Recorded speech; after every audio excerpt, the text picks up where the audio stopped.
Welcome to MINDSHOCK. This is your host, Bruce McGuire.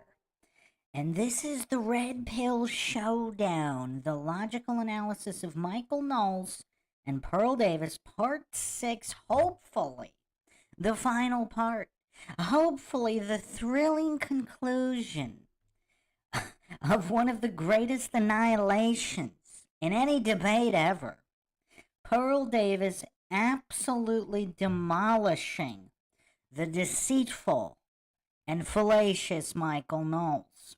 When we're done, I will have to retroactively apply the MINDSHOCK logical analysis system because I think it's actually plausible that Knowles will be at least third behind Michael Sartain and Craig of Fight the Flat Earth for the Dunning-Kruger Championships. I originally thought this was going to be a one-parter. I thought it would just be a general conversation. I didn't think he'd be racking up this many fallacy stacks, yet super fallacies, super dingers even, of which he's had quite a few. So, yeah, we will continue to examine this train wreck in typical MINDSHOCK fashion with logic and reason at the forefront. If you want to help support the channel, have logic and reason to return to a world what is quickly going extinct, as Michael Knowles is demonstrating here, you can donate to our PayPal. Just check the link in the description. You can also become a YouTube member right here on YouTube. Help support the channel that way. Make sure you subscribe, like, and share. Twitter, Facebook, Reddit, Patreon. Patrons do get priority for case topic, logical analysis, co-podcaster requests. You could also be a guest on the podcast depending on your tier.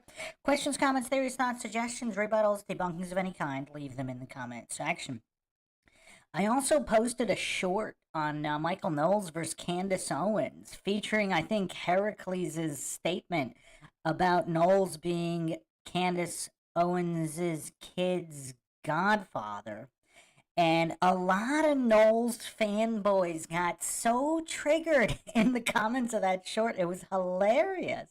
I mean, the goofs were spiraling, hallucinating there was no evidence. Then, of course, I linked to all of the logic, all of these episodes, and then not a peep from anybody other than one triggered goof who couldn't stop spiraling about he's not going to actually look at the evidence. So he complained that, back it up. You have no evidence of his fallaciousness. And I posted, all these hours of evidence. And then his response was, I'm at work, not working, not going to look at these, but maybe. And then he just continued spiraling. It was so hilarious. Heracles says Knowles will medal. Yeah, I mean, it's hard to tell because we don't have the counter up, but it's hard to believe. I mean, I think he exceeded on the old system, maybe not, because I don't know if it's that he has enough fallacies. Like Bryant Myers was spewing fallacies like nobody's business. But in terms of super fallacies or super dingers, I mean, even Bryant Myers, I don't remember him having that many super dingers. I mean, I did the calculations, was kind of funny, but again, keeping the rules in mind, even if we give him one super dinger for that, we can't give him the same super dinger. So yeah, Knowles will probably medal under the new system. He might even surprise us. We'll see. We'll see. I mean, this is crazy. Yeah, this is really crazy. So, let's see what we can do here. And just a quick update on some of the other upcoming podcasts. I will probably drop one of the most mind-shocking podcasts yet. It will be a test to see if we get shut down on YouTube, because it will be on Hollywood Illuminati humiliation rituals specifically. I will be doing the deepest dive going across decades of these humiliation rituals, and for the coincidence theorists, I will try to really compare what is or isn't a humiliation ritual, because there could be some really sketchy scenes in movies, for examples, or whatever, but I don't think they're all specific humiliation rituals. I think some of it is just, people being dumb or trying to do something for shock value, but not specific humiliation ritual. And I think it's very important to make that clear distinction. Okay, so let's pick up right where we left off last time with Knowles versus Pearl Davis. Hopefully, we had enough recovery time, and hopefully, we'll be able to finally get through with it, because this is rough. This is one of the biggest train wreck debates ever. But I'll see guys that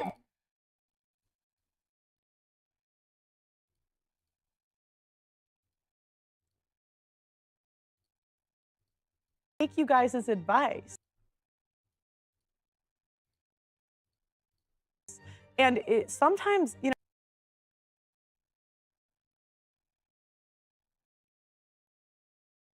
of it. Men are 9 times more likely to commit suicide after divorce. Yeah, divorce. They're and it ruins men's lives every day. But we don't just, that's not something we disagree on. But sometimes it sounds like you guys downplay it.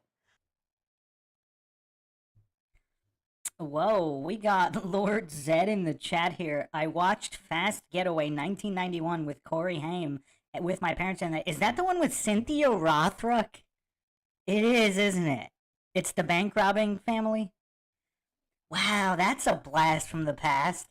I actually might have watched that during the first time it was ever broadcast on TV.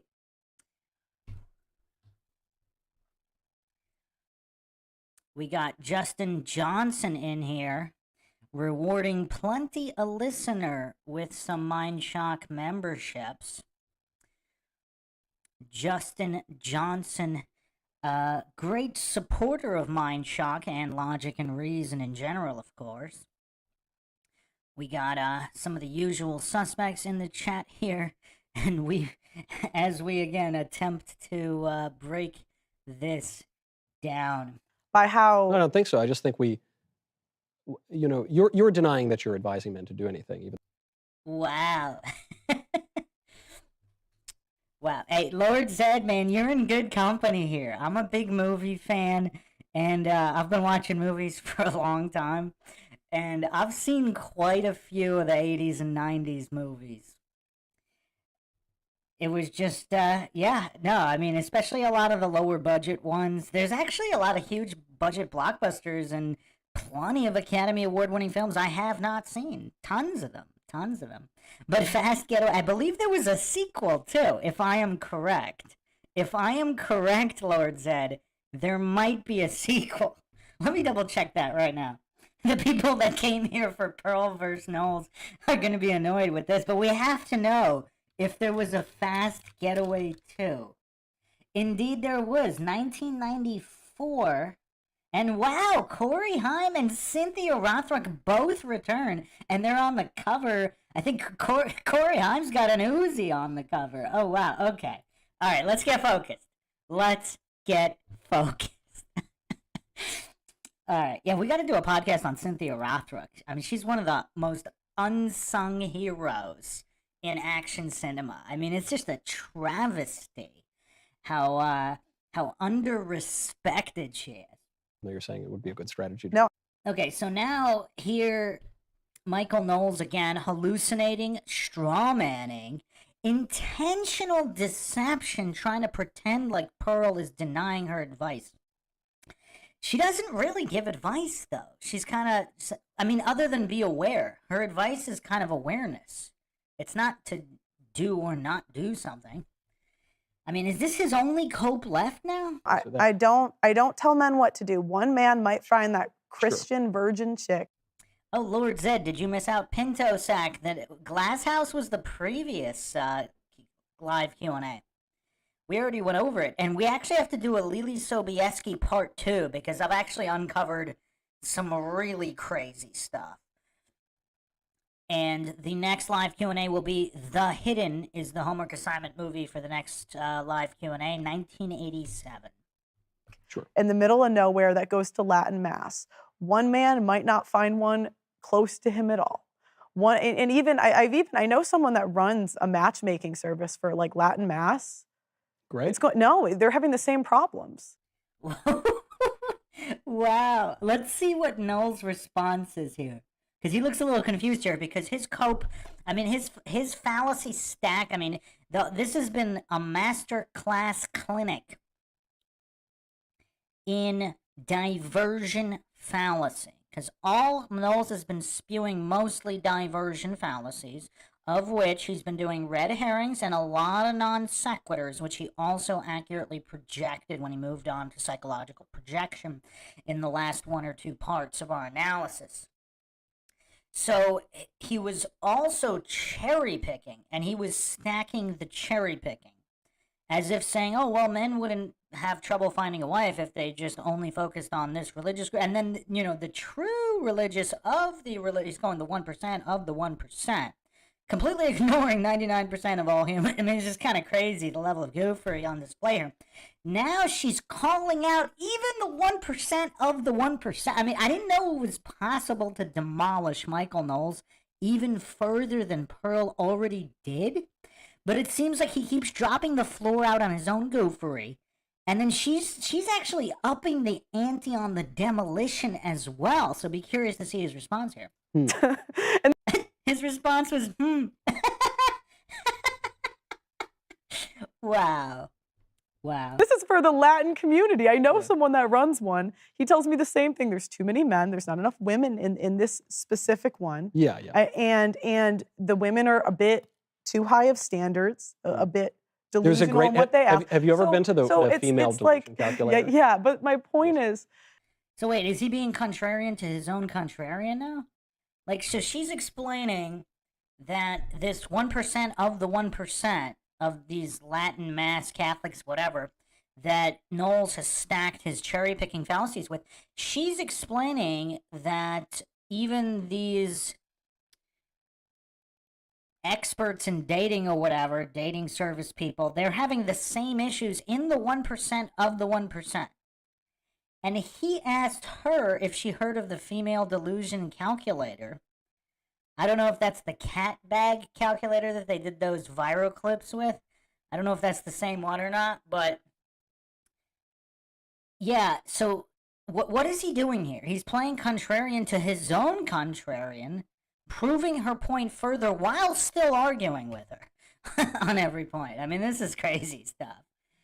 so you're going into the churches, you're finding the same problems outside of the churches. Maybe some of them are a little slower. Yeah. Some of them are a little slower to hit, right? Like Latin Mass, I would say, is one of the better ones, Yeah. but there's still a record number of annulments. We still see more liberal Again, things. not among the trads, but in the Catholic Church broadly, the annulments have gone up. That's true. Correct.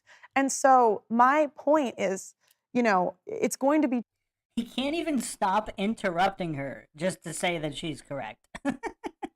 Hello, Sarah, in the chat. Some cool emojis and icons you got there.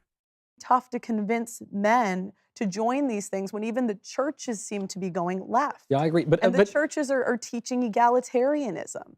Like this Some is, are. you know, I went to, and I know a lot of these are anecdotes, Yeah. but when you start to interview as many people as I have, you start to see patterns.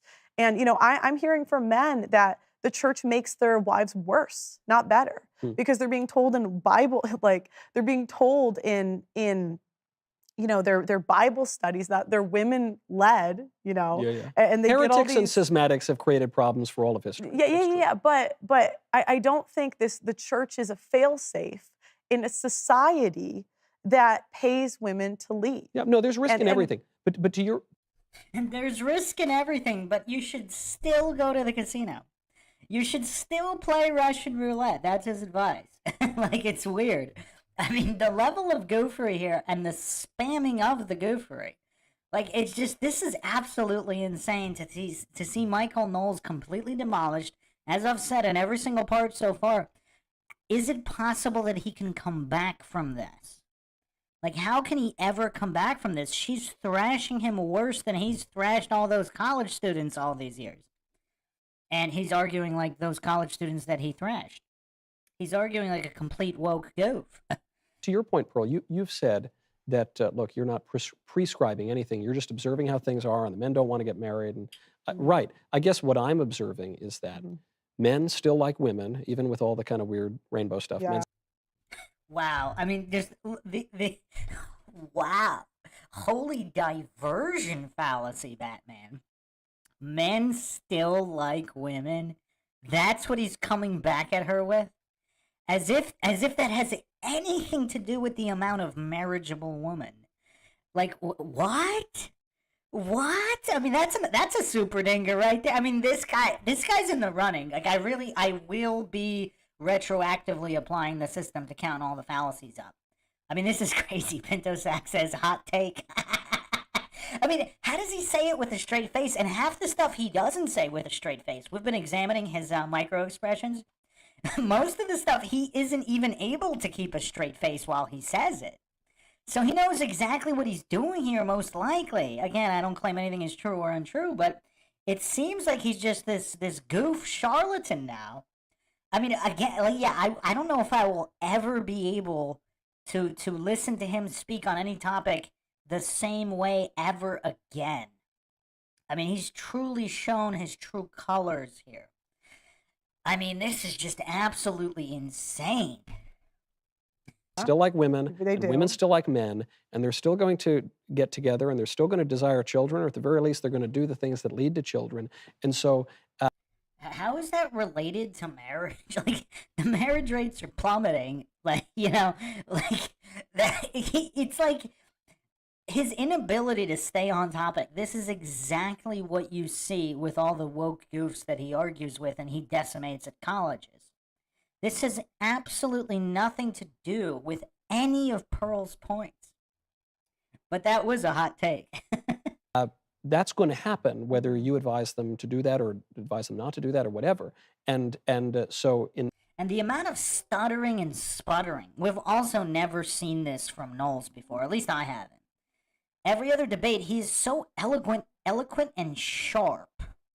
And here he's been stuttering and sputtering the entire time.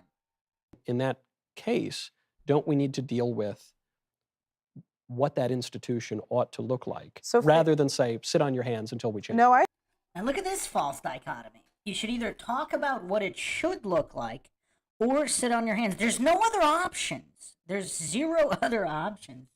I mean, this is crazy. say fix the institution. That should be the number one thing, because men are not going to return to people are not going to return to marriage until you make the institution more fair. Well, what they'll do is Doesn't they'll matter- return. Yeah. Doesn't matter what you say. It doesn't matter what I say. You guys have been preaching marriage for a decade, Yeah. and the rates of marriage have still been going down. Why? Because the cost is too high and the quality of women is too low. How do you fix it? Well, You they're just increase the quality of the women. You say stop being fat. That's the number one. Don't go on OnlyFans. It might be on the list. I don't know if it's number one. I mean, I for don't- So he doesn't know if it's number one. So does anybody know if Noel's wife is obese? Let me see if there's a picture of Noel's wife.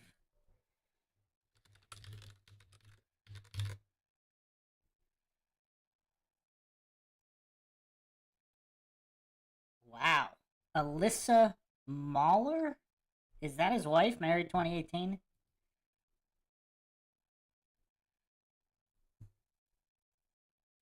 Do you guys want to see a photo of his wife?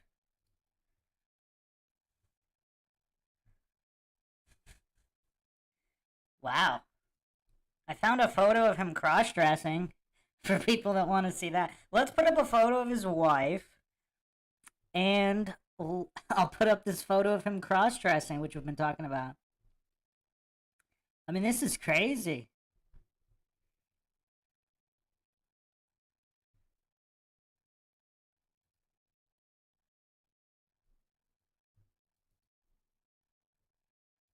I don't know if this is really her. I guess this is her.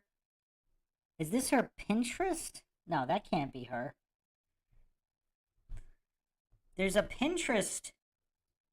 Yeah, that's not her. Okay, so she sent a link of like this supermodel on her Pinterest. Is that her? It doesn't look like her, but I mean, who knows? Wow, it is her. Wow, that's crazy. I'll put up the photo.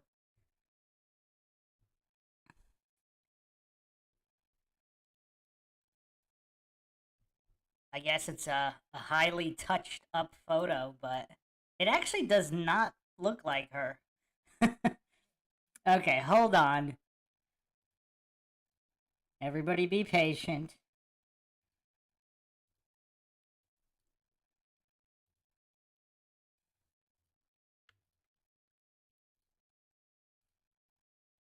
So here's Michael Knowles cross-dressing.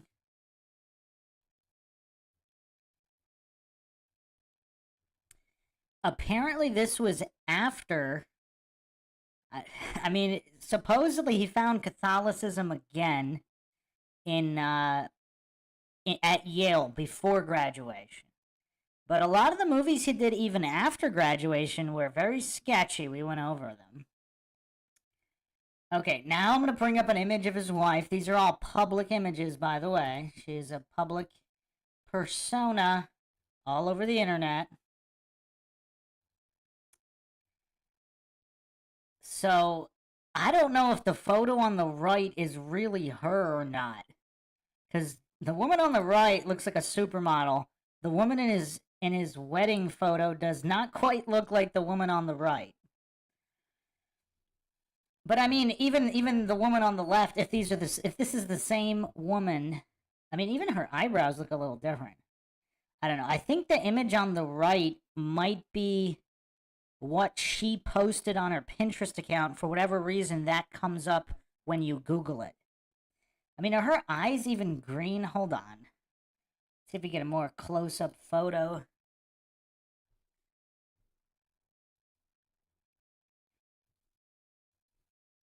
Anyway, the point is she's not obese, but he still wouldn't put not obese women as number one, as a top criteria. I can't find a super close-up photo of her eyes to see if it's the same woman.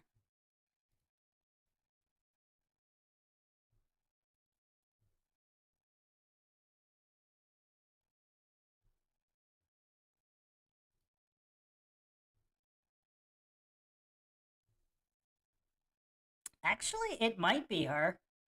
Maybe not. I can't tell the color of her eyes here. But she's definitely not obese.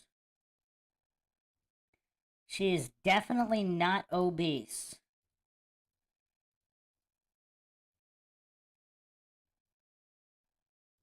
Are these all photos of the same woman? I don't know. Her eyebrows she has arched eyebrows, but the woman on the right does not.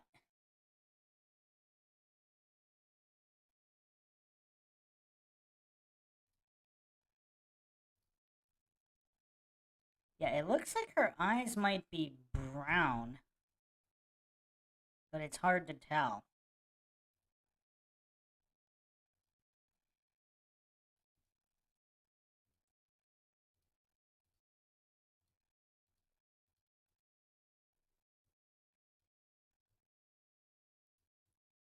Yeah, I don't think it's her. Her nose shape is different too.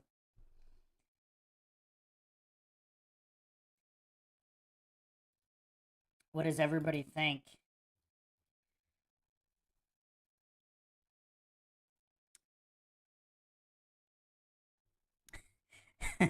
Pinto Sack says maybe he's secretly a chubby chaser.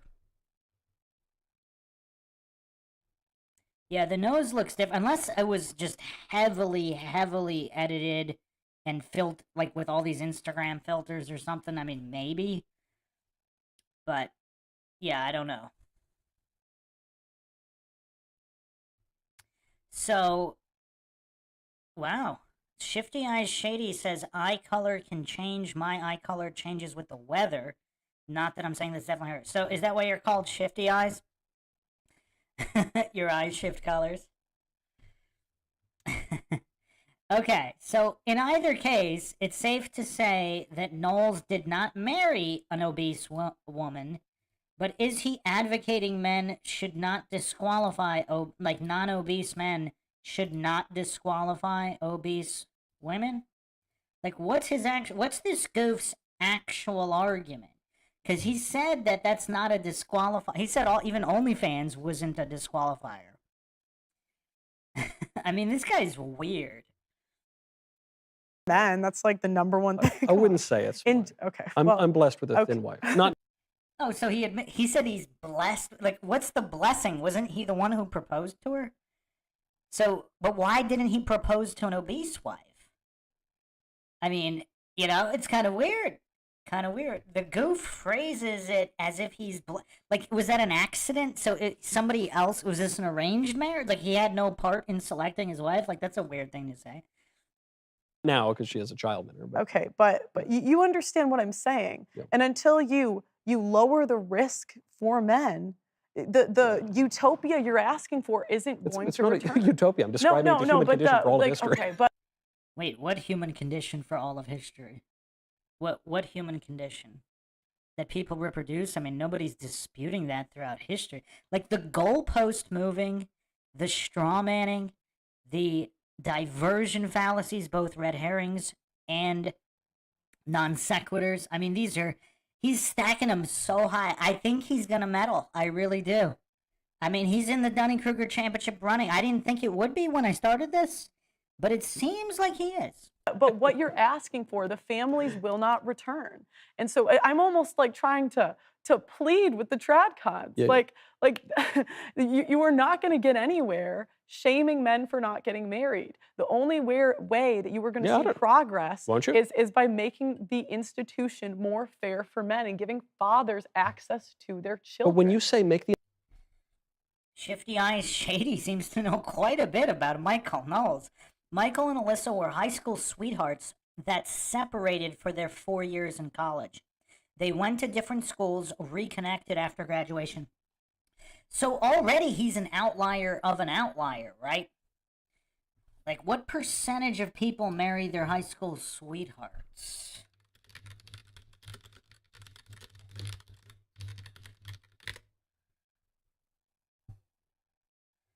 %2 of high school couples get married.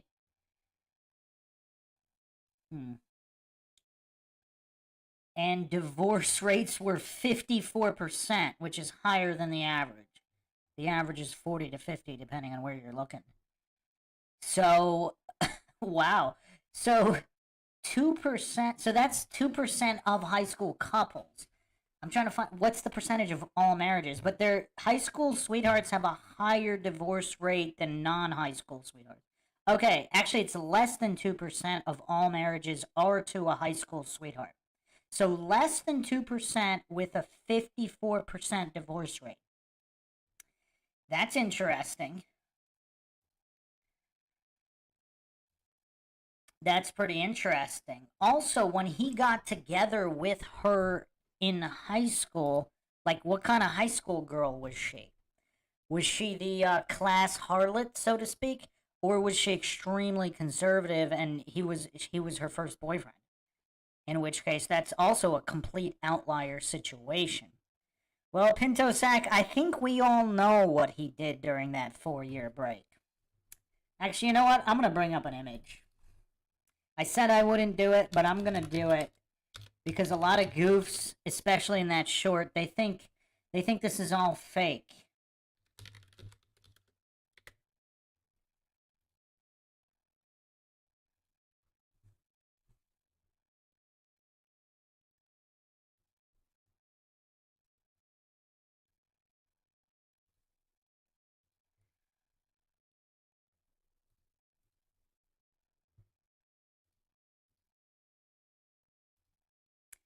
Give me a second. I wonder if the Daily Wire is going to have a shutdown for this. So, Jackson Wagon did a video exploring Michael Knowles' failed acting career. So this is what he was doing in his 4 years at college. He was making short films like this. Now, it's unclear, because he said he returned to Catholicism at Yale, but he didn't give a date. So was it the day before graduation? Was it right after filming this film? Was it before? And apparently this is not the only rainbow type film he did. I'm going to get this off the screen now.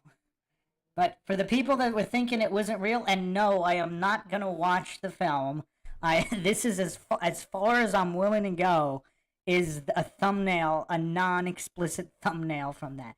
From what I read of the description, there is no explicit scene. It's just them, you know, whatever, that couple talking in bed about something. So, yeah. To all the goofs that were hallucinating, there was even a goof saying I'd be sued for defamation or something.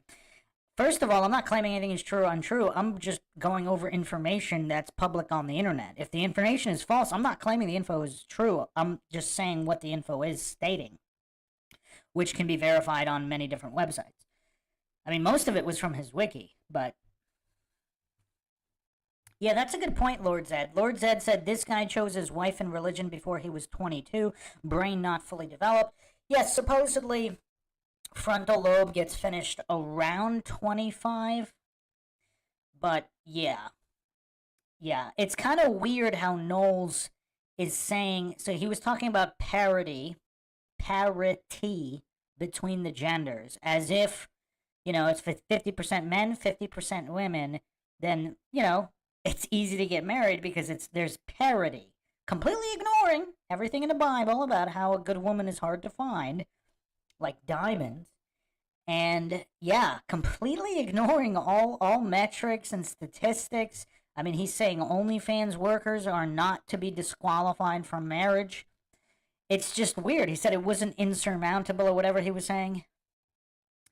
And yet he married his high school sweetheart, who may have been a very traditional gal. We don't know. But his recommendation is basically to marry whoever. You know, it's not insurmountable according to him because behavior is not static. He's not that old.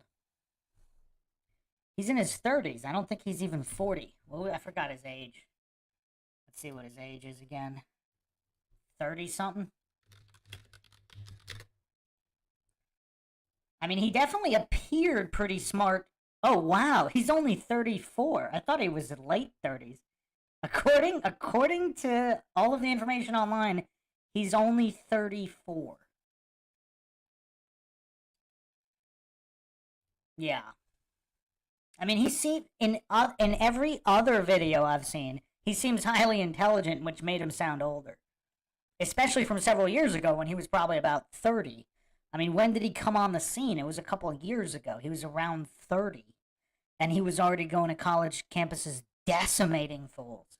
I mean, it was crazy. Very, very logical. I would have never guessed he was this young, but this complete demolition at the hands of Pearl, I mean, this is crazy.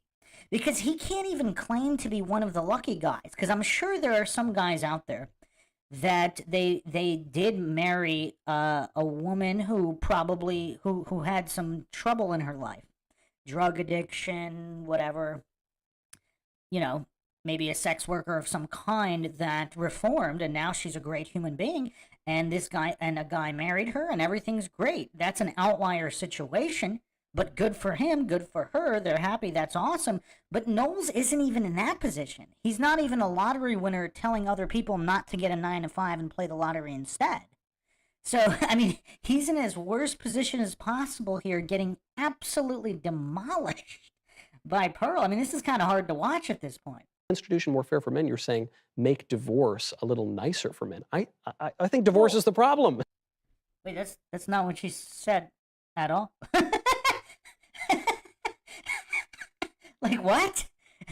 She's mostly talking here about the quality of women, but obviously also the contract for marriage, because if the contract was changed, then just getting into the divorce could be a lot more difficult, which is what he's pretending right now, that there isn't a difference between that. Like, it's like he's intentionally pretending not to understand even kindergarten level English. Justin, I think that quote from the Bible is, a good woman is hard to find. She should be cherished like diamonds. I don't know if it was specifically about the rarity of diamond, but the fact that the woman is so rare and that diamonds are viewed as valuable, abundant or not. They're cherished and viewed as valuable. So a good woman is so rare that she should be extremely cherished because she's so rare. I don't think the Bible verse was talking about specifically how rare diamonds were. Obviously, the value could be connected to the rarity, but that wasn't really the point. Pinto Sack said, Bruce, I heard you were getting married this summer. Where did you hear that? No, How do you know I'm not already married? Or possibly several times married? Solution. I agree with you. I don't believe, like, I don't believe in divorce, okay? So Pearl's being way too nice here. I mean, he's strawmanning and just flat out lying about her with his deceptive devil's tongue doing the devil's work. And she's being so nice in response. I mean, I don't know. This is weird. And she's been on Piers Morgan already, so we can't say that she's, starstruck by the limelight, or she's never been on, I think is bigger than Michael Knowles, right? That's a bigger platform. Lord Zed says a MINDSHOCK wedding party would be dope. We gotta have the logical fallacy counter for vows as well, or even for everything and during toasts as well. There'll be that dinger in the back.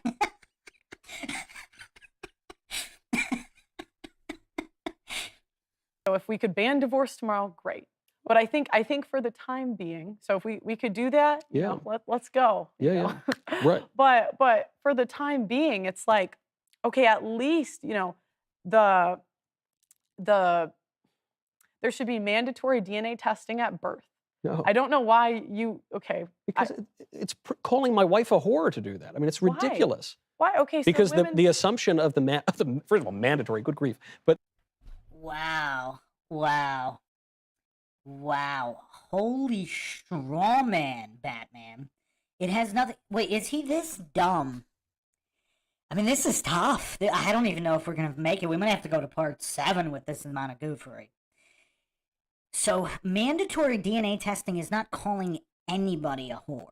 It's a standard rule of thumb because X percentage of men, it could be high, it could be higher than even 5%, depending on which estimates you're looking at. It's an unknown number.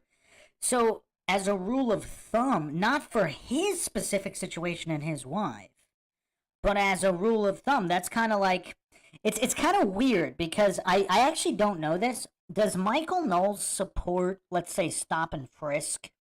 Or does he support metal detectors anywhere? Are there metal detectors at the Daily Wire studios? Let me look that up. Because that's like calling every single Daily Wire worker a terrorist, right? If you have metal detectors?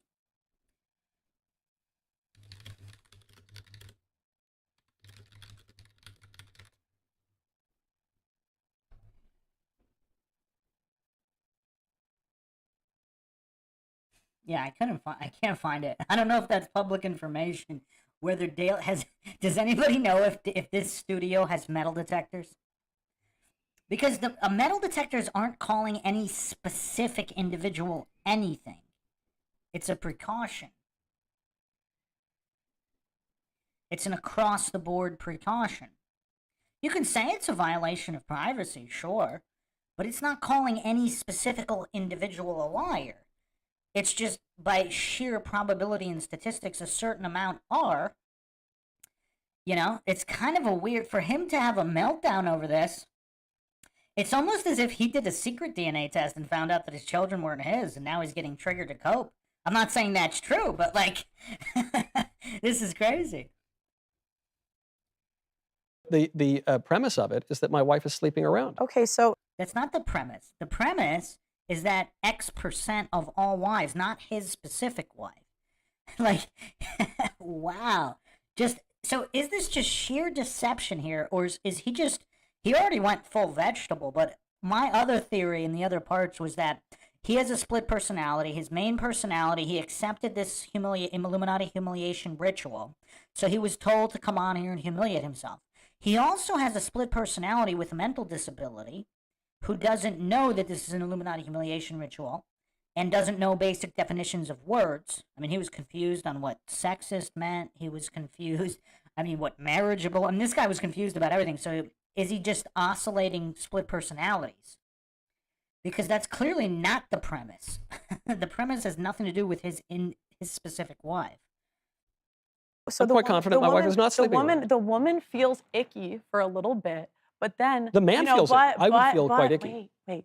The woman feels He would feel icky. Well, first of all, did he feel icky filming all those weird scenes he filmed?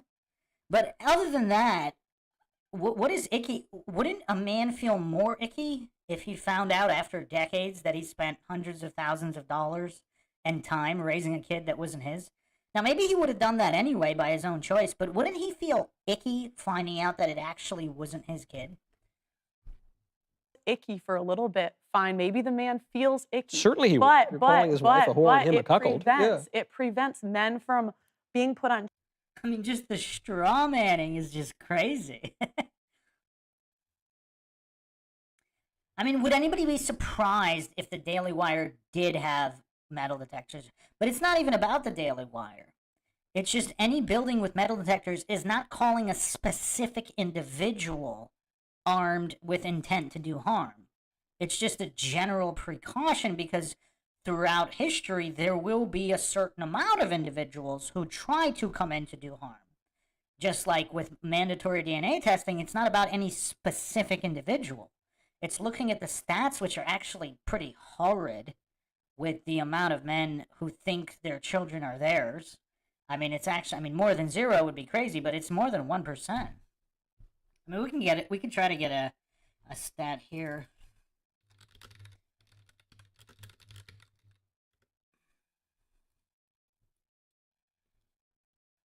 Wow, it's crazy. So there's a 2005 scientific review. Now, keep in mind, has society gotten more or less promiscuous since 2005? But in 2005, there was a review of international published studies of paternal discrepancy. The incidence range is between 0.8 to 30%. So the average is 3.7%, but it could be as high as 30%. And this was back in 2005. There are other studies actually that show 20 to 48%, others that show 10 to 30%. So this is kind of crazy. Because even if it's lower, even if it's like 7, I mean, but why are there so many studies that are showing... Okay, so that was 2005. So let's look at 2016. In Britain alone is already 2%. But those are the ones that are... But that's where it was found out. So, I mean, most people don't even do these DNA tests. So if you extrapolate from it, it's kind of crazy. Wow. I mean, this is also wild. 2008 UK study, 1 in 500 cases processed by the Child Support Agency found that the biological fathers were misidentified. Now, this also, I read that the number could be as high as 1% of babies that were switched in hospitals, like accidentally. This isn't the mother trying to deceive anybody. This is just mistakes in hospitals. Wow, this is crazy. So, of the 0.2%. So 1 in 500, which is kind of a lot. If millions of people are having kids, 1 in 500. Of the 1 in 500, between 10 and 19% of the mothers named the wrong father specifically. Either accidentally or intentionally, but they specifically named the wrong father. They didn't say they weren't sure with nobody named. You know, that's a different situation as well. But some of these figures are astonishing. And Michael Knowles just hates men. I mean, he hates women too. I mean, who could forget him cackling at men using women for sex? And what was that, part 4? He couldn't help from cackling, this disgusting human being. And also laughing at the men getting destroyed in divorce court and never seeing their children. He was laughing about that. This is crazy. This is really crazy. And now we have numbers, just astronomical numbers. Even if the lowest number is like 2%, that's a lot. That's a lot. Another study is showing 30%. So, I mean, this is crazy. The latest stats, 2018, are going to 40%. Oh, man. This is insane. So I think the way they're finding this out is that more people are doing those heritage tests or whatever. The 23andMe CIA program test to steal everybody's DNA. So they're accidentally finding this out. So it's not people specifically that thought they weren't. So, yeah, this is really weird. I mean, we have another study here from Canada, 10%. I mean, these are crazy numbers. And Michael Knowles just doesn't care. Wow. So a DNA profiling company revealed that 33% of families that were doing DNA heritage tests, the children were not the biological children of the father, if the whole family was doing these DNA tests. This is crazy. I mean, so we're looking at possibly around 30%. I mean, wow, there's quite a few different organizations reporting the 30% numbers. The American Association of Blood Banks reported that 30% of fathers are not the biological fathers. In 2017, 48% of UK men who intentionally tested to find out if they were the father were not. 48%. That's crazy. Well, that's of the ones that suspect it. These are not. So I guess they had a reason to suspect that. And there were also polls where 8% of women admitted that, wow, this is crazy. It doesn't say how many were polled, but of polled women, 8% admitted that the whoever was raising their kid was not the biological father, but the father believed he was.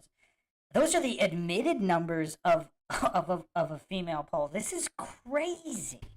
And Michael Knowles just doesn't care. He hates the children too. He doesn't think children should know who their biological father even is. I mean, this guy's doing the devil's work here. I mean, this guy's scum. I rarely say that, but like this whole interview, I mean, this guy seems to hate all humanity, men, women, children. I mean, it's crazy. Child support and raising kids that aren't theirs. You're saying they're And if married. people want to opt out of it, fine, you can opt out. So it's not mandatory.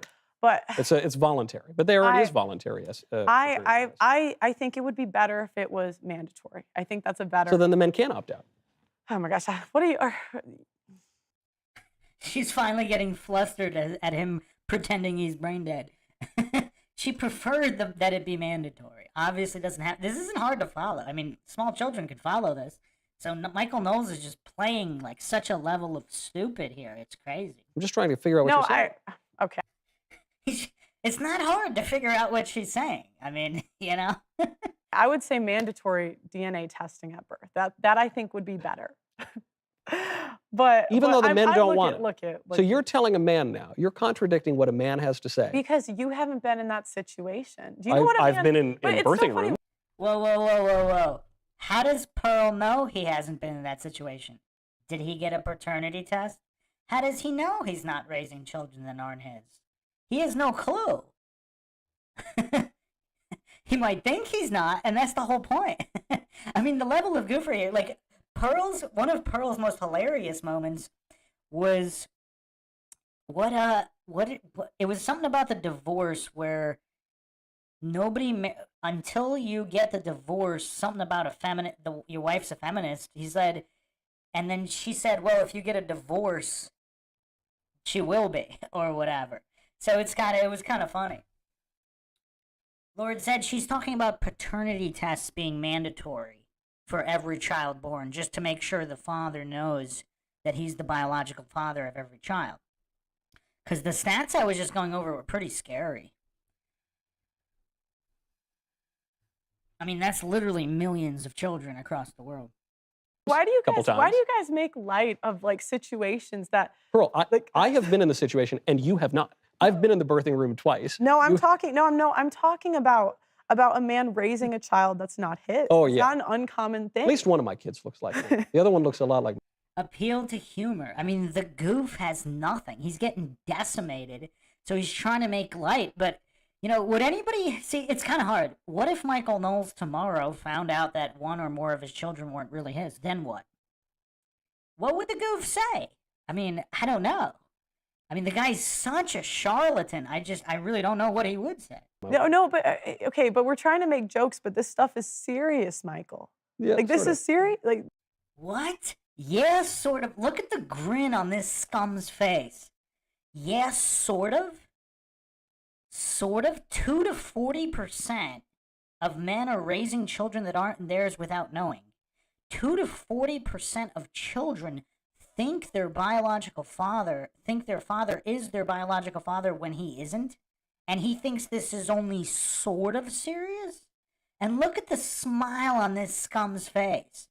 Like, why does he hate humanity so much? He hates men, he hates women, he hates children, and he makes no bones about it. He's openly smiling here, making jokes and saying it's sort of serious to not know who your actual father is. I mean, this guy is the lowest of the low. I mean, can he sink any further morally? I mean, he's been dropping out the floor in his own goofery, like this entire conversation, debate, whatever you want to call it.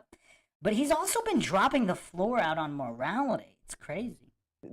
I guess But- the implication so- the implication though is that in 2% or whatever, where the woman has cheated or Mhm. something. And again, we're bringing in lots of And- different demographics and circumstances here. But in that case, that what? So he doesn't care about a certain demographic and not another one? Like, I mean, is he going to be discriminating against certain demographics? So he thinks certain demographics deserve to know who the biological father is and certain don't? Like, what? Then the parents get divorced? I thought you just said we're going to ban divorce. no. Well, okay, if she's committing fraud, then yeah. She's committing adultery. But you think adultery is grounds for divorce? I thought you said we're going to ban divorce. This is what I mean by the liberal kind of things creeping into Okay, your I'll worldview. give a couple exceptions, but How is that liberal things creeping? Is that just like a projection there again from Knowles? She never said you can't get divorced for any reason at all. I mean, just the straw manning is insane here. I personally, I don't know if banning divorce. I think you're trying to railroad me off of the real issues. I'm not. here. I'm trying to No, figure out what you're But I want articulating, and you're contradicting yourself. I'm not. Wow, wow, the projection. She actually said, she didn't say in zero, from the very beginning, she said that, other than extreme cases, not you just don't feel like being married anymore. She clearly said that. So he was either too mentally disabled to understand, or he's just, again, being ultimate bad faith. I mean, you can't get more bad faith than this. So he's pretending that she contradicted herself when she clearly didn't. And he's just playing stupid here just to try to salvage some kind of dignity for himself, which he can't do. Because, I mean, this is just such humiliation, possibly by design. I'm not contradicting myself. You just did. You said we'll have Okay, mandatory fine, testing. We fine, want to fine. mandatory. Because we'll ban divorce. We won't ban divorce. I was trying to compromise here because Okay. you said you felt icky. I said fine. Michael Knowles will get the note. I get the exception. Yeah, That's you good. can be Okay. the exception. All right. Well, that's good. I'm happy to be an exception. But my whole point is that this stuff is serious, Michael, and you are not going to see marriage return until you start enacting policies that protect men. Yeah, I mean, the issue was that females initiate most of the divorces, and in most cases, it's not even because of cheating. It's because of emotional reasons, irreconcilable differences, whatever. Not being happy or whatever in general. It wasn't because of an actual crime or, sin or actual sin. So it's really weird. I mean, again, Michael Knowles is just dropping the floor out on his own goofery and on morality. I mean, he's literally laughing and making jokes. But it's not even about the money. Like, doesn't a child deserve to know who their biological father is? I mean, Now, if they don't know and it's known that they don't know, that's a different situation than they think someone is who isn't. That could all be prevented by a very cheap test. from the institution of marriage as it is today. Oh, sure. Yeah, but we don't disagree on that. Right. Then what's the argument for? What marriage is, why it's still good to do, no matter what the. That's not the argument. The argument was what percentage of women are marriageable. That he ducked and dodged and weaved like crazy. I mean, the mental gymnastics off the charts. Like, I think I'm going to do a poll. Who thinks Michael Knowles is actually going to usurp Sartain or Craig? I mean, at this point, I think it might be possible. Policies are, why man is inclined toward it. No, any policy? Yeah, I think marriage is always good. Any policy. Yeah, I think any country in the world at any time in history, it's basically good to get married. So a guy, so if they make a policy. What if I don't want to get banned on YouTube here. What if the age of the, well, female or male in the marriage is extremely low, like in certain countries out there? He thinks that's fine also? I mean, I don't know. This guy's just Satan's instrument right now. That, I'm trying to think of something crazy. I mean, even the policies that are today, it's like, you know, that if, so really any policy. Wait, what? He also didn't specify whether he's a man and a woman getting married. An adult, see, if he specified an adult man and an adult woman, that's a different story. But he said pretty much he said it under any circumstances. I mean, just the level of goofery here. What? You would say that you have a son, so your son got married and his wife got pregnant, and come to find out, 5 years later, he's not the biological father. He's been living this life for the last 5 years. You're saying that you would advise your son to stay married to him. So the question, because I have a microphone on, was if my son were married and his wife cheated on him and had a kid by another man, would I support my son divorcing? I do not support divorce under any circumstances. So, yeah, I think what. Wow, that's insane. So what if he finds out tomorrow that his wife is a child serial killer and she's killed hundreds of children and she's continuing to do so? She's not going to stop. She's going to continue. He's not going to divorce her anyway? It's kind of weird. Unless he's getting into the whole semantics argument of separation is okay, but divorce isn't. I mean, I don't know what this goof... I mean, this goof is scrambling hard here. Yeah, Matthew 19 and 1 Corinthians 7, where Jesus says, you know, due to the hardness of your heart, you're allowed to divorce your wife under the pretense of sex. Pearl's producer knows more about the Bible than this goof, Michael Knowles, this charlatan. I mean, he intentionally misrepresented the quotes about be fruitful and multiply. I mean, any even first-year Bible study student knows that that was God's instruction to specifically Adam and Eve and specifically Noah and his sons. That was not an instruction given to the enemies of the people of Israel. I mean, that wasn't a blatant instruction for all humans. But the goof framed it as that to try to justify ignoring how a good wife is hard to find, and all the other Bible quotes we went over about the dangers of a deceitful woman. I mean, just the spiraling here and the mental gymnastics is insane. he doesn't say that. But so the question that was brought up from off camera was, what about the so-called acceptive clause in the Gospel of St. Matthew, where our Lord says, what God has joined, let no man separate, except for the case of porneia. And what's curious about this so-called acceptive clause, which in recent centuries, some Protestants have interpreted to mean that if your wife cheats on you, you can divorce. Lord Zed said here, if you want to promise the Creator you will stay with each other forever, that should be the extent of marriage.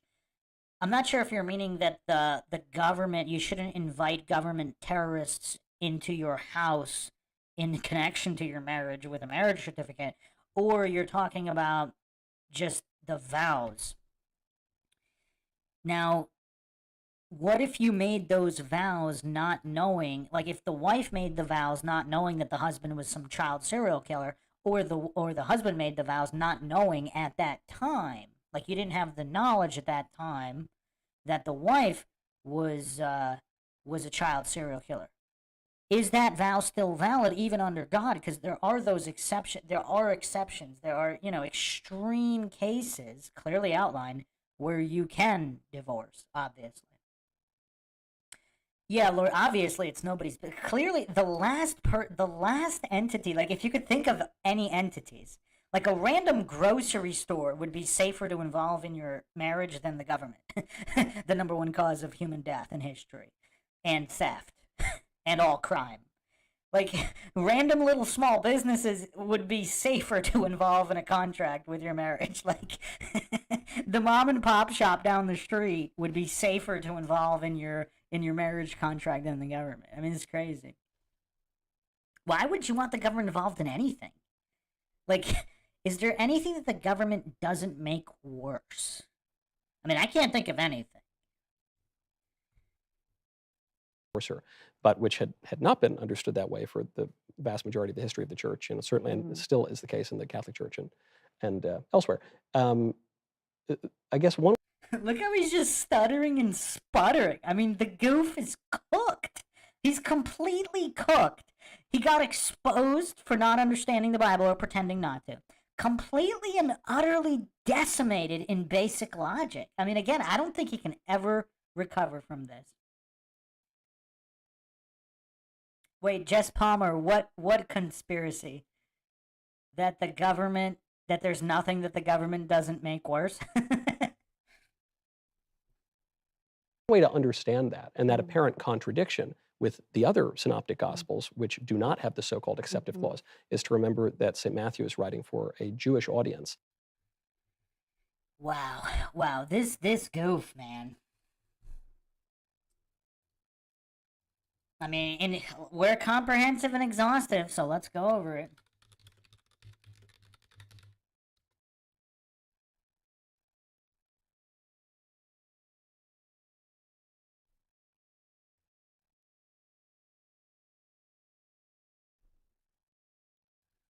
So there's actually quite a few verses here. So obviously they went over the Matthew, but I tell you, anyone who divorces his Matthew 5:32, anyone who divorces his wife except for sexual immorality makes her the victim of adultery, and anyone who marries a divorced woman commits adultery. So what if someone marries a divorced woman, they didn't know that she was previously married and divorced? Pinto Sack says, I don't think he went to something. He's obviously playing stupid. I mean, even people who know nothing about the Bible know that, the fruitful, I mean, all of these quotes, they're really basic stuff. I mean, this isn't advanced stuff.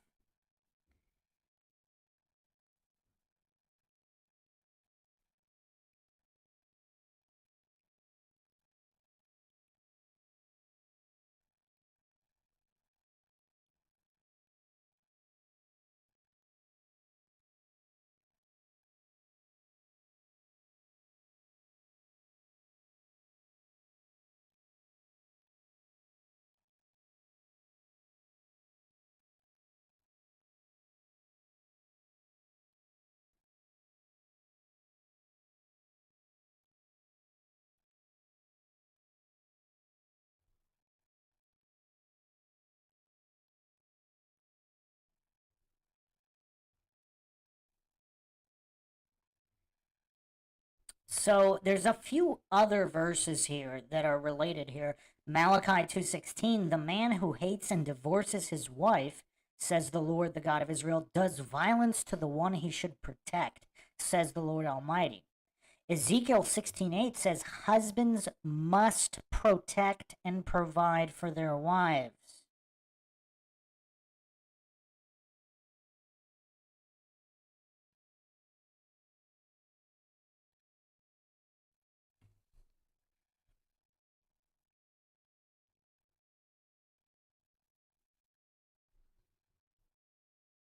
I mean, there's a couple more too.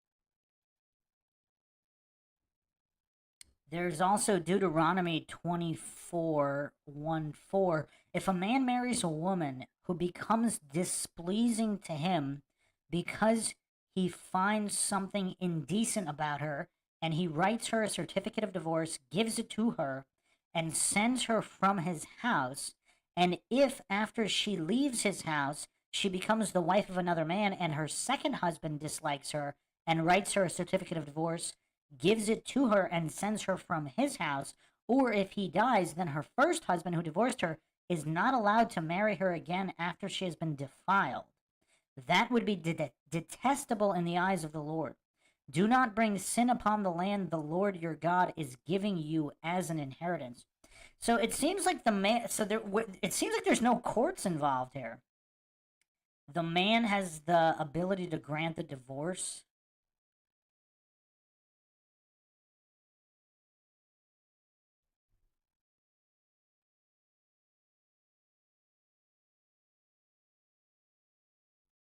I mean, a lot of this is also, up to a certain interpretation. So if the wife is violating the laws of God, then she can be divorced, or vice versa.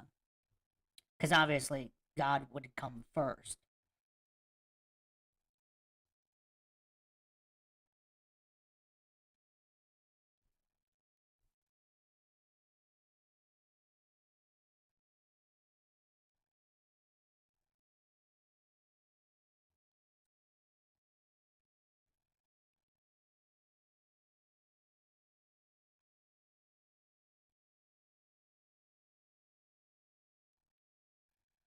There's also 1 Corinthians 7:10-16. To the married I give this command, not I, but the Lord. A wife must not separate from her husband, but if she does, she must remain unmarried, or else be reconciled to her husband. And a husband must not divorce his wife. To the rest I say this, I, not the Lord. If any brother has a wife who is not a believer, and she is willing to live with him, he must not divorce her. And if a woman has a husband who is not a believer, and he is willing to live with her, she must not divorce him. For the unbelieving husband has been sanctified through his wife, and the unbelieving wife has been sanctified through her believing husband. Otherwise, your children would be unclean, but as it is, they are holy. If the unbeliever leaves, let it be so. The brother or the sister is not bound in such circumstances. God has called us to live in peace. How do you know, wife, whether you will save your husband, or how do you know, husband, whether you will save your wife?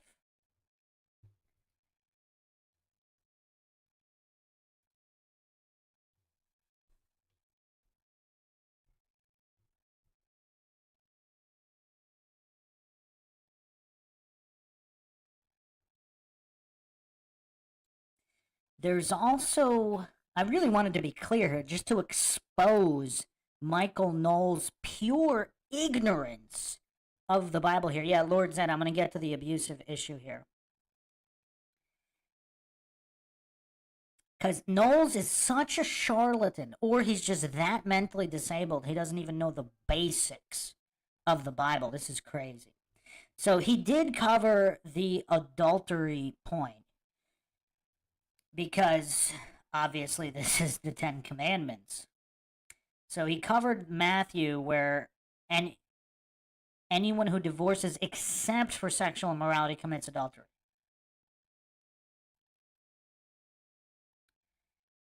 Also in Leviticus 20:10, it says, if a man commits adultery with another man's wife, both the adulterer and the adulteress are to be put to death.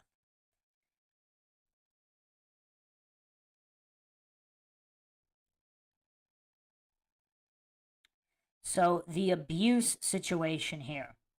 So this is Malachi 2:16. For I hate divorce, says the Lord. Now, in Proverbs 6:16-19, there are other things that there are more things than God hates than divorce.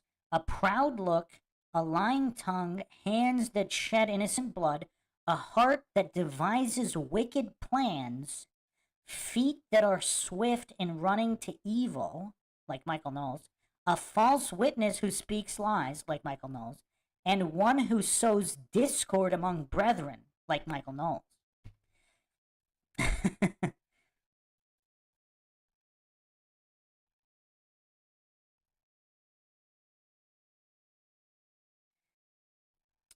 In John 10:10, Jesus also says, I have come that they may have life and have it to the full. To the full. Many translations, including rich, satisfying, abundant, overflowing life. So if life is entitled to the full, then how can you have it to the full if you're married to some kind of abusive murderer? So there's all of these other passages that clearly state that there are other things worse than divorce, and by process of elimination, they would have to be allowed, even though it would technically be a sin, because to remain in an abusive situation would be more of a sin. And that's something that it seems to be obvious to anybody with a functioning brain, but not to Michael Knowles. I mean, I don't know. Not to Michael Knowles. Because, I mean, it's kind of weird. Like, he wants to take these single quotes out of context and explain them away instead of looking at the Bible as a whole. It's just so weird. Also, what we just went over too, 1 Corinthians 7:13. If a woman has a husband who is not a believer and he is willing to live with her, she must not divorce him. But if the unbeliever leaves, let it be so. Let it be so. The brother or the sister, as in the human, is not bound in such circumstances. Is not bound. I mean, that's very simple English. But obviously, Michael Knowles is just either too much of a charlatan deceiver doing the devil's work, or he's just mentally disabled. He doesn't know the basics of the Bible. I think he knows, and he's intentionally deceiving here. That's just my opinion. You know, obviously, if you abandon your spouse, because you're supposed to provide, the husband's supposed to provide, the wife and the husband have their own duties. So if they abandon their duties, where is the, taking the Bible as a whole, they would not be bound under those grounds. So is this really that difficult to understand? So if there are greater sin violations, they can leave. Let it be so. It's very clear.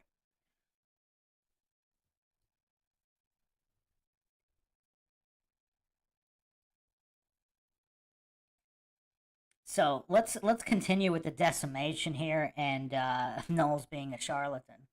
And there was a live debate at the time over the exception, what type of adulterous exception that would imply. Not really. Bible seems pretty clear here on all these terms. And so one way of understanding Matthew chapter 19 and the acceptive clause is to say, actually what he's saying is, let's ignore this whole sort of... No, well, first of all, no, but let's take that entire verse out of it and focus on all the other ones I just went over. I mean, there's like 7. And he's pretending they all don't exist, just like all the warnings about certain types of females that are out there that he pretends doesn't exist either. Debate that's taking place between various Jewish groups, and just get to the heart of the matter. But furthermore, the fact that the heart of the matter is, let it be so, and the context of all of the sins, and everyone being entitled to a full life. I mean, this is basics here. Like, is there a greater charlatan than Knowles? I mean, he might be in the running for one of the greatest charlatans. Like, he's pretending to be a Christian when clearly he's not. See it in the other Gospels, not repeated with the acceptive clause, would seem to bolster the traditional view of the church, understood in the magisterium and the depositive faith, and articulated by the victor of Christ on earth, that no, you don't get to divorce just because you cheat on your wife. Well, there's all these other reasons. Also, because it just at a natural level, that would create a perverse incentive, such that if two people don't like each other, there's an incentive to just go out and cheat, and then you can dissolve the marriage. Let it be so. Very clear.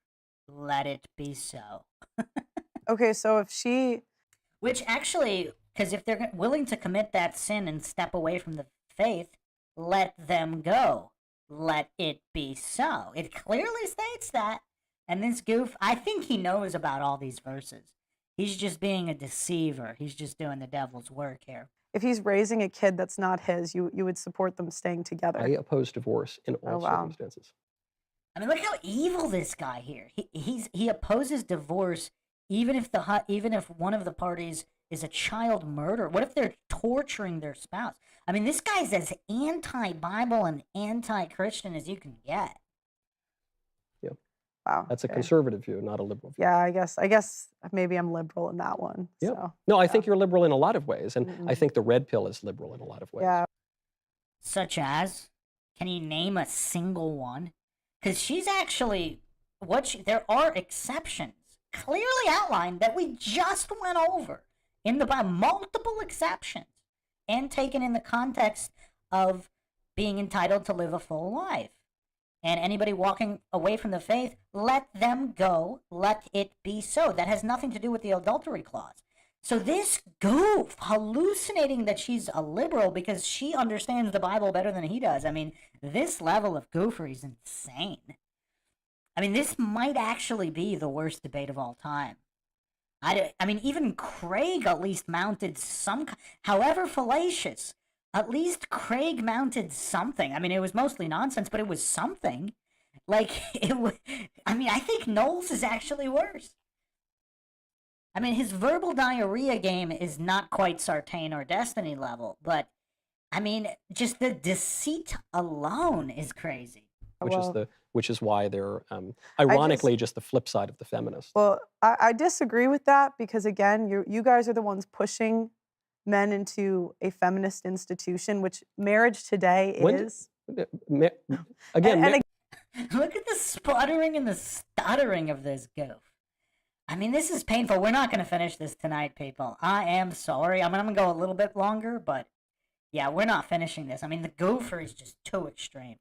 Again, you're not going to see marriage return. Well, marriage has been around long before Mary Wollstonecraft and feminism. Okay. It's a universal... but not in this iteration, which is the whole point. This guy's a diversion fallacy king. I mean, he's the king of diversion fallacy. Institution that has been around as long as human beings have been around. Mm-hmm. I think it's a little silly to call it a feminist institution. Well, the way it's run today is. I think the way it's run today, it's 7 to 8 years. and the man doesn't get access. I know, but no one's talking about you. Well, I'm talking about me. The only ones to engage in anecdotological fallacies. And he doesn't even know if he's talking about himself, though. Like, what if it turns out that one of his kids isn't even his? But that's the point. We're just talking about me and you, Pearl. You know, the society is just me and you and everybody else. Right. But what? Just talking about him and her and everybody else? Like, what? I mean, just this guy's ability to continually drop the floor out on goofery. I mean, I think he's better than Craig in that regard. I really do. Like, it's crazy. But that's the whole point.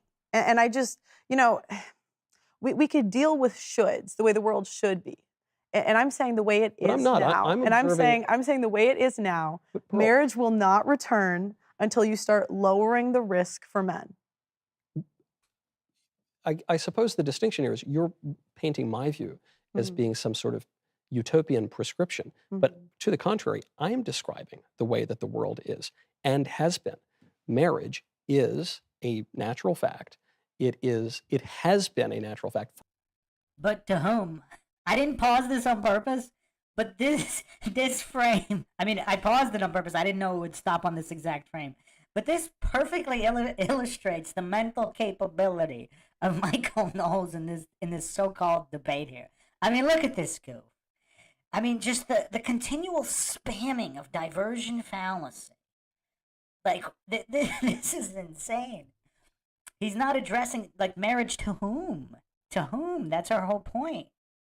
Like, the world is a very different place today, or even the past 10 years. I would say 2012 and onward. We could just use the 2012, if that was the Mayan prediction for the shift. I mean, I think it's relatively accurate. There seems to be a shift of things before 2012 being drastically different than post 2012. More so than any other year, other than, I mean, even 2011, like 99, 2002, not that different. But like 2010, 2013, 2014, kind of different. Kind of different. I mean, yeah, like, yeah, this is crazy. I'm not going to last much longer again. Like, the fact that Michael Knowles the fact that Michael Knowles this is the longest series. Even Joe Rogan wasn't this many parts. Even Joe Rogan's goofery against Eddie Bravo. I mean, that was a multi-hour breakdown. This might be the longest one ever, actually. I mean, this is a testament to Knowles' goofery. Like, he's got to be in the running for the Dunning-Kruger Championships, definitely. I mean, we're gonna have to go to part 7. I mean, I'll try to make it a couple more minutes, but I think we're going to have to go to part 7. For all of human history, everywhere in the world. And so it seems to me quite the opposite, that what you are prescribing for men, though you won't take responsibility for advising it, is that men avoid this natural institution, that no matter how much you advise them against it, they're not going to avoid. I don't advise men to, like, why do you keep putting Men, no matter how much she advises them, men aren't going to go against it, even though people are getting married less than ever before, while he's claiming he's the one describing reality? What? I mean, the level of gopher here is just so insane.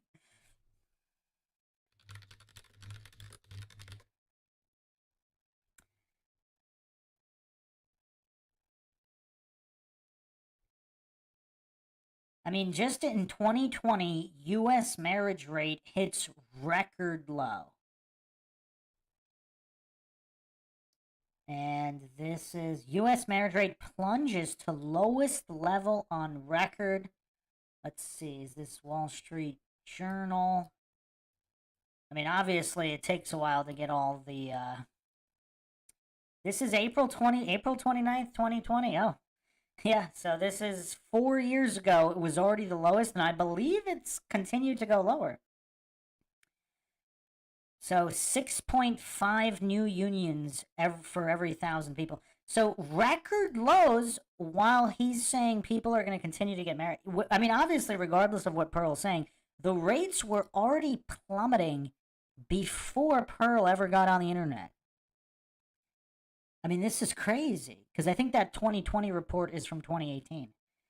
So, I mean, is there, like, Knowles is just, I mean, this guy's insane. I mean, just the level of gopher here, I don't think we've seen this before. I think he might take the crown. He really might. words in my mouth? That's not what I said. I think it is. What Knowles thinks obviously has nothing to do with reality, but he doesn't really think that. I think he's lying. Maybe I'm wrong. I could be wrong. I think he's just a charlatan doing the devil's work here. He wants everybody to suffer, men, women, and children, based on his micro expressions and his inability to not cackle like scum, you know, talking about people suffering. Okay, it's not. Every guy Look how happy he is to lie about Pearl. I mean, look at this guy was just so happy to be lying. should decide for himself. That's what I say. But that's a different, to say whiskey is Okay, what do tasty you- and every man should decide if he What wants to have whiskey. do you think the solution is moving forward for men? For men, I Mhm. think at the political level, it would be to reform the divorce laws How? and to ban no-fault divorce, Okay. to disincentivize divorce as a financial. I mean, he's trying to avoid answering the question, what percentage of women are marriageable? Like the plague. I mean, this goof is just focusing on anything except that. and political matter, Okay. to eradicate feminism from public life entirely, the whole preposterous ideology at every Okay. single level, to overrule the Obergefell decision, which preposterously redefined marriage and took sexual complementarity out of it, which is absurd. Mhm. Once you did that, there's more to do, but just once you accomplish that at the political level, you would go a long way toward fixing the problem. Then I would encourage a return of traditional religion in public. Well, the thing is, he was arguing like a feminist this entire time. It's like everybody is to blame except the women, and no matter what the woman does, she's still marriageable. That sounds feminist. Those are feminist arguments, abandoning all logic and reason. Those are, I mean, he was operating exactly like a feminist while projecting that on Pearl and the Red Pill. Life, because not only is society not secular, but it never can be, because all human conflict ultimately is theological, and everybody's got to serve somebody. So either we're going to worship the God who's like really God, or we're going to worship the God of money, or the God of casual sex, or the God of Okay. individualism, as the liberals want us to do. Okay. And I think as a lot of the Red Pill wants us to do.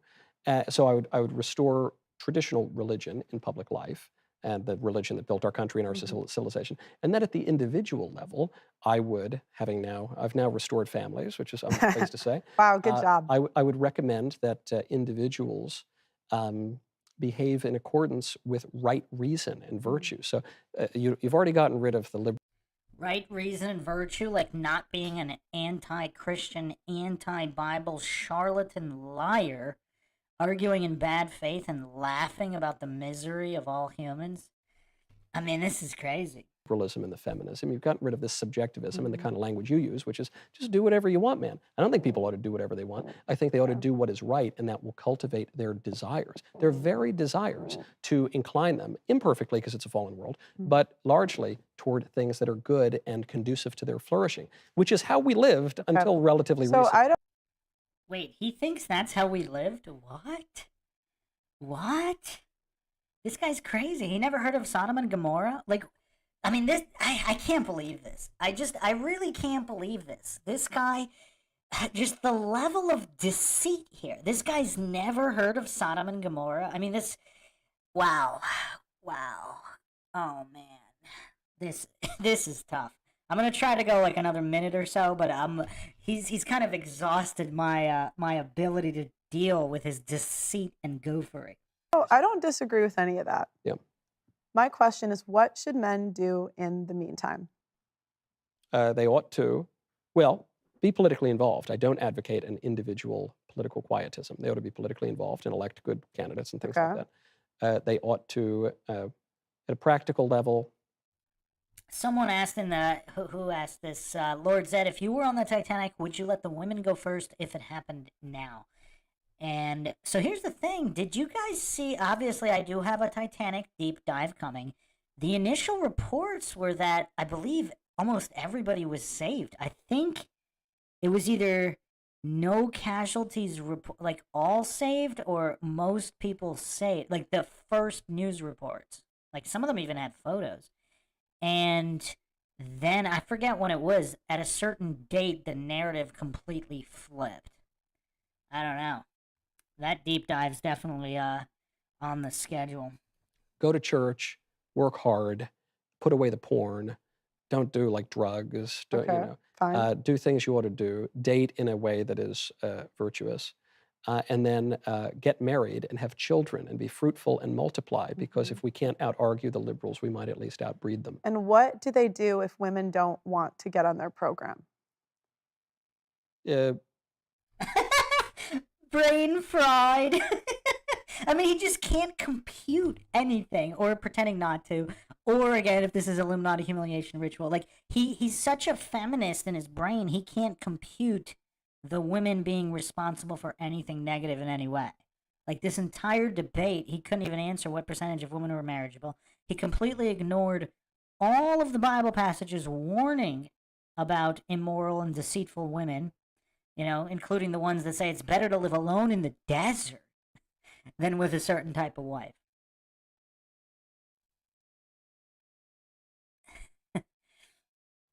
Pearl, I guess He can't even answer simple questions. you have a dimmer view of men than I do. What? She asked him if the women don't want to go along, and he's shifting it back to the men again. I mean, this is classic feminism. Like, it's just so weird how he completely is arguing like a woke, regressive goof here. I think men can be very persuasive, and I think that men can lead women in bad ways and in good ways. Okay.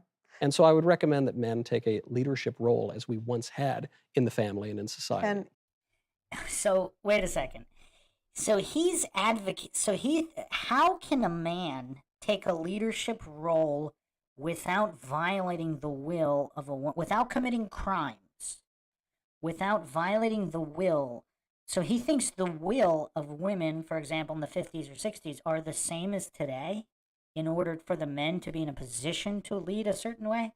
Just the level of delusion here. This is insane. I mean, this is really crazy. I don't know what to make of this. It's like he's so anti-Bible, anti-history, anti-basic psychology, anti-logic. I mean, anti-morality. I mean, this. I mean, is it possible? Is it possible for him to perform worse in this debate? can men lead women that don't want to follow? Yeah. Okay. Wait, is he advocating crime and violating will? I mean, it wouldn't be surprising at this point. Like, I mean, is he talking about Sharia law here? Like, what is he advocating here? Disagree. I don't think men can lead a woman that doesn't want to follow them. Unless you use physical violence. I mean, is Michael Knowles advocating for violence against women? I mean, it wouldn't surprise me at this point. It wouldn't surprise me. I think that's a recipe for disaster. I think that will and desire are shaped by all sorts of things, including the persuasion of good men. Will and desire are shaped by all sorts of things. I mean, that's another hot take. I mean, obviously there can be influence, but can the influence of a good man overwhelm the influence of all these corrupt institutions? Instagram, they did a study that Instagram, so obviously men and women respond to different things, but I think they did a study, I forget what it was, they compared male and female psychology and female validation or whatever on social media was like heroin or whatever.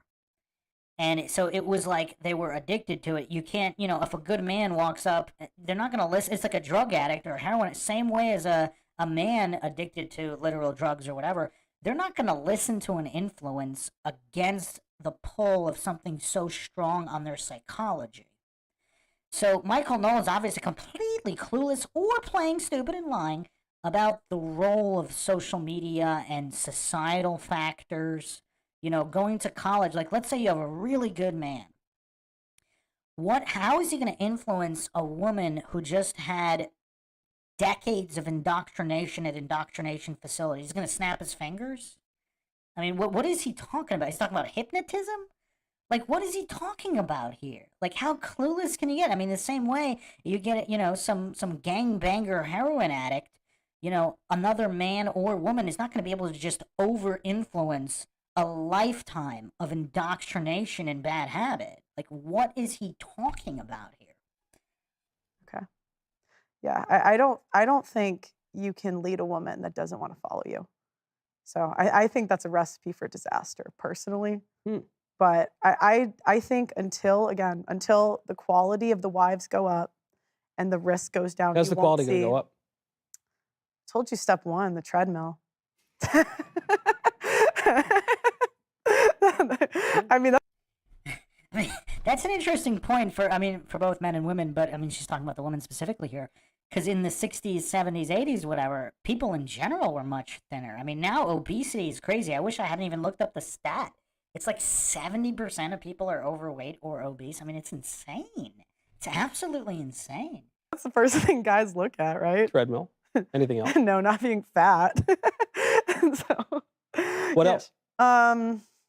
I think women, it's better if we save our virginities for marriage. Yeah. Yeah, it's better, for sure. I would say not accusing your husband of abuse, taking the kids and getting fat after you get the ring. Yeah, that's true. But they've already gotten married at that. I thought we were trying to figure out how they even. Oh, yeah, sorry. But that would be good too. I agree, yes. That you shouldn't. Yeah. It's untrue. Yeah. And I think advocating for divorce reform would be a good step. So.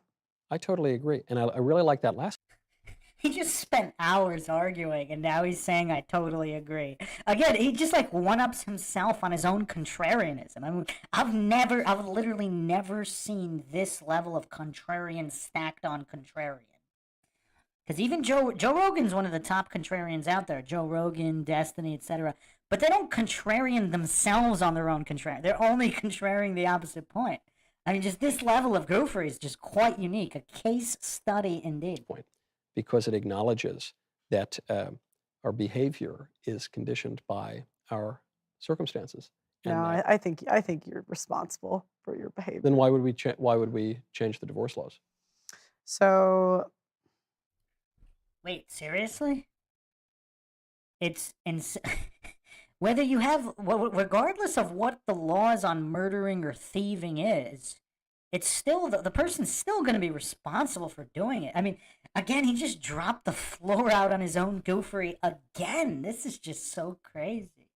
you can stop paying women to leave. Pinto Sack says he's had one girlfriend and oh wait no, Lord Zed said he has had one girlfriend since high school. I wouldn't go to this guy for babe advice. Pinto Sack said one girlfriend and numerous on-screen boyfriends. Well, actually, I don't remember where, and I don't know if it was like an actual relationship, but Knowles said he was quite promiscuous in partying in college. I mean, he didn't specify the gender he was promiscuous with, and I guess that doesn't mean he had actual relationships, but I mean, who knows? He might have. Yeah, Shifty Eyes Shady says Michael Knowles, the Republican that advocates for self-responsibility, says no. Well, he shifted to being a liberal feminist for this debate. I guess we're I thought we were trying to figure out how to get women to get married. That was what we're right. well, So yeah, but then why would changing the No, that wasn't the point. Pearl was mentioning higher quality women. Michael Knowles said, how do they get to be higher quality? Now he shifted the goalpost and totally strawman to getting women to get married.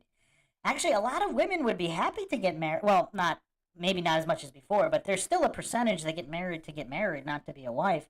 And then they get divorced and whatever, because there's no real shame in divorce anymore. So, there's probably, I mean, I don't know. I mean, I guess women are still complaining about commitment, right? There's a lot of women who want to get married and men who don't. And then there's also obviously probably the most amount of women in history who don't want to get married also.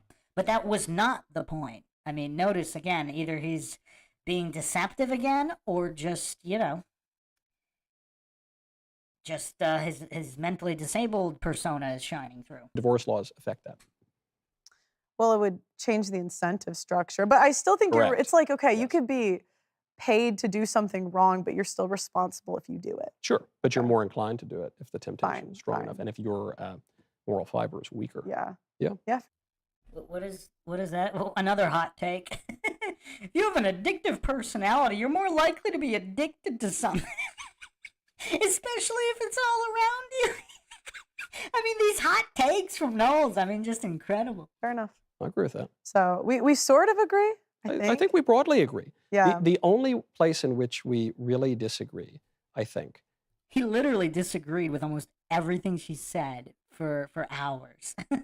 is that, as you've admitted, you adopt a little bit more of a liberal worldview.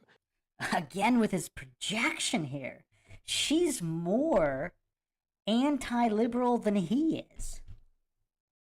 Whether that's because you say, well, it's just the way things are, man, or because you exalt the individual and the free choice, just choose to do whatever you want. I would say I describe the world as it is, where you describe liberal it way. how She also describes the Bible as it is, and Knowles is doing none of this. you would like it to be. And I would say the exact same thing. I deal in is, Yeah. and I would say deal in ought. He tried to flip it on her. He was just saying, I would say the same thing about you, which she clearly made the delineations there. In a perfect world, this, and that. So she's clearly doesn't want the world to be the way that it is. I mean, just the level of goofery and deceit here from Knowles. I think he's worse than Sartain and Craig and all these other guys that we did analyses on. But I think oughts to derive from is, because I think that nature has an end. So What? Holy non sequitur, Batman. What? Because nature has an end, ought derives from is. Like, even if that's true, I mean, the amount of non sequiturs spammed here. I would say I am describing the world as it is. Obviously, it's my opinion. Yeah. And I think you're describing a liberal his opinion in complete violation of the Bible and logic and basic common sense. Utopian, literally utopian view of the How is it a liberal utopia to say that men should have access to their children? because I mean, she's arguing for things being the way they were just a few decades ago. No utopia. There was no utopia a few decades ago. There was still all the war, poverty, a lot of bad stuff in the world. And like the level of gophery here from Knowles as he sputters and stutters within his own gophery, weaving these giant webs of diversion fallacies stacked with red herrings, non sequiturs, and flat out strawmen. I mean, I have to say, I think this really is the worst performance in any debate ever. Actually, I'm going to do a poll here for the people in the chat. Who agrees with me here?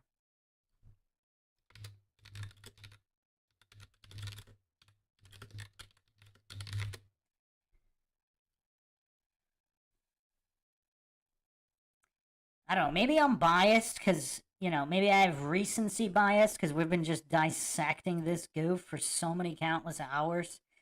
But I just haven't seen anything quite like this. Wow. Not that many people in here, but we're at 100% yes for worst performance in any debate ever. Wow, I'm going to give it another minute to see if we have a sole dissenter who thinks this isn't the worst ever. Well, it's the combination of sheer bad faith, because even in some of these flat earth debates, some of the globe earthers are just that dumb. They're not really, they might be bad faith, but they're not bad faith 100% of the time. They have genuine misunderstanding of the points being debated. So, whereas I can't say that for Knowles here. I can't. Maybe he's got some kind of split personality. One of them is mentally disabled. Maybe he really didn't get stuff. But my impression is that he fully understood everything, and he's just this bad faith. Because even if you say Craig or Sartain are like 90% bad faith, I clearly think there were certain lines that they were covering where they truly believed what they were saying, and they truly did not understand the opposite position, so they weren't bad faith in at least 10% of the debate. It's probably closer to 50-50, but whereas Knowles, I'm not sure he misunderstood anything. So wow, we have 100% agree that it's the worst performance in any debate ever. Shifty Eyes Shady says, I haven't seen your content until recently. So you didn't check out the other logical analyses? Yeah, I actually have a system. We count every single fallacy, and then the new system with Craig of Fight the Flat Earth, he dropped the floor out on goofery so much we had to create a whole new system just for him to measure the goofery. It creates an idol out of the individual will and autonomy. Oh, wow. I spoke too soon. He just dropped the floor out again. Creates an idol out of individual will and autonomy, as if people are not responsible for their actions.